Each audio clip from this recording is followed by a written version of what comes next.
Hi guys, this is Richard Yi. Today is August 5th, 2011. So just moments ago, one of the rating agency in the United States, S&P, downgraded the US sovereign debt rating from AAA to AA+.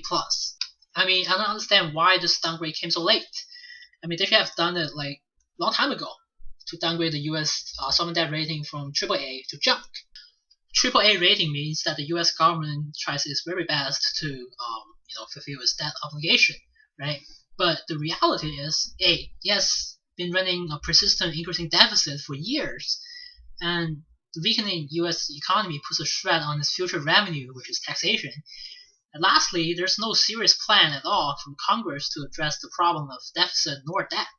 So how can a agency with years of excellent credibility have the courage to give the U.S. government AAA rating for so long? And even now with the AA plus rating, I mean the U.S. government obviously doesn't deserve it because of those criteria that I mentioned before. But the U.S. government officials, they're telling the exact opposite. They're saying, well, we definitely deserve AAA rating because first we have 10 years to kind of get our financial house in order.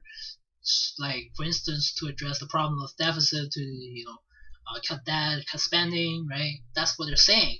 But the reality is, no one in Congress can ensure the future Congress, the action or behaviors of future Congress.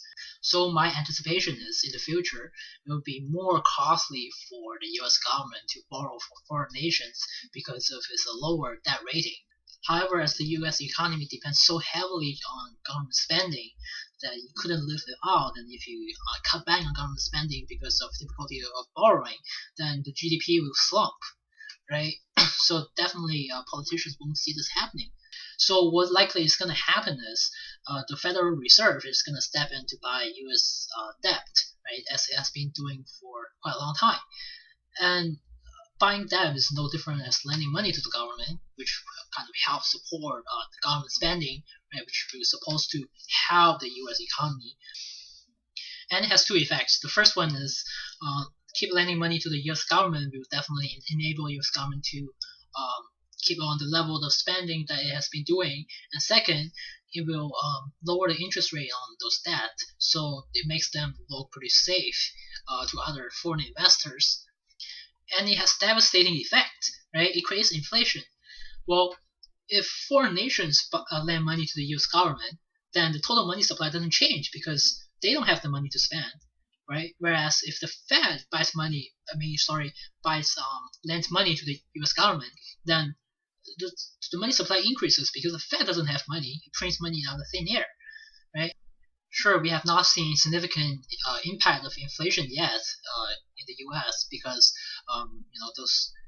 those big banks, they're holding back on their reserves. They're not lending those money out to the economy because of uncertainty. But as soon as they do, and they will because of rising interest rates, and hopefully this downgrade will warn the U.S. Government about what malicious behavior has done in the past financially, and hopefully the congressmen or the politicians will come to their sense and then eventually address the serious problem of deficit and debt. Thank you for watching, and please subscribe my channel. Take care. Bye.